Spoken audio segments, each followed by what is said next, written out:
بسم الله الرحمن الرحيم. الحمد لله رب العالمين، ثم الصلاة والسلام على رسول الله وعلى آله وأصحابه ومن اهتدى بهدي إلى يوم الدين. ما بعد، الله سبحانه وتعالى يا مهدس ولا ليال عليه عافمات نسيي عن إلهي بسنينا سبحانه وتعالى نلل يا عافمات وإلهي نبرسيه بالشبركيسن رمضان ونسوف له. waxaan naga rabaa marka walaalayaal maadaama bisha barakaysan aynu soo food leedahay cimriga ka dhow inaan iscafino, inaan caloosha isku furno, inaan maaragta gacantaan isku jiidno soo ilaahay subxaanahu wa tacaala camalkeennaga ilaahay noogu aqbalo.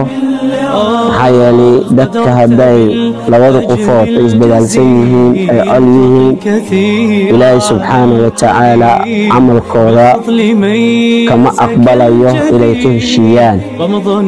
nabiga sala allahu calay wasalam wuxuu noo sheegay labada qofood markii col ka dhexeeyo camalka ay sameeyaan oo wanaagsan, ilaahay subxaanahu wa tacaala markii loo kor yeelo oo ilaahay subxaanahu wa tacaala loo bandhigo, ilaahay wuxuu leeyahay labadaas addoomadeyda ka mid ah camalkooda ha loo haayo ilaa ay ka soo heshiiyaan.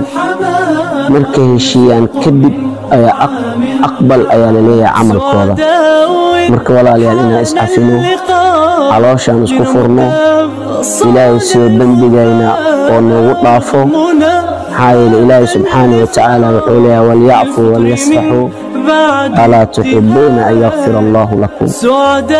إلهي سبحانه وتعالى مركا بنبداف كين وحو إلهي كحري إن أنا يسعفنا، إن لا تسكفرنا، إن ما أردت بحرنا على شيء وحو كجرو، إن نضيف عن كدكنا.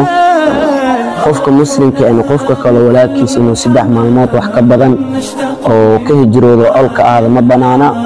nabi sallallahu alayhi wasallam wuxuu la yaxillu lil muslimin an yahjura akhahu fawqa 3 layali. qofka muslimka qofka kale walaalkiisa uma banaana saddex maalmood wax ka badan inuu ma aragta ka cariisnaado. marka maadaama bisha barakaysan aynu soo food leedahay walaalayaal, dhammaanteen waxaan rabaa inaan iscafino. cafinta waxaan ku helaynaa ilaahay raali ahaanshihiisa, cafinta waxaan ku helaynaa ilaahay subxaanahu wa tacaala inuu noo dambi dhaafo, cafinta waxaan ku helaynaa janno, cafinta waxaan ku helaynaa ilaahay subxaanahu wa tacaala camalkeennaga inuu aqbalo. marka inaan ka faa'iidaysano inta bisha barakaysan aanan noo dhalanin, inaan iscafino, caloosha isku furno. dhammaan intii ma aragtaa caqbad ay ka dhaxayso inay gacanaha isku jiidaan, inay iscafiyaan. qofka walaalkaaga u tag, haddaad wax u qabto iska kii cafidhe, anigana waa ku cafiyey. intaa ayaa ma aragtaa ku helaynaa ilaahay raali ahaanshihiisa.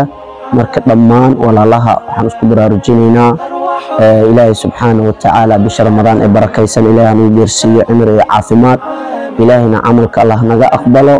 dhammaanteen waxaan isku baraarujinaynaa inaan iswada cafino, kaga faa'iidaysano bisha barakaysan ee ramadaan inuu ilaahay camalkeennaga aqbalo. allah subxaanahu wa tacaala aclam.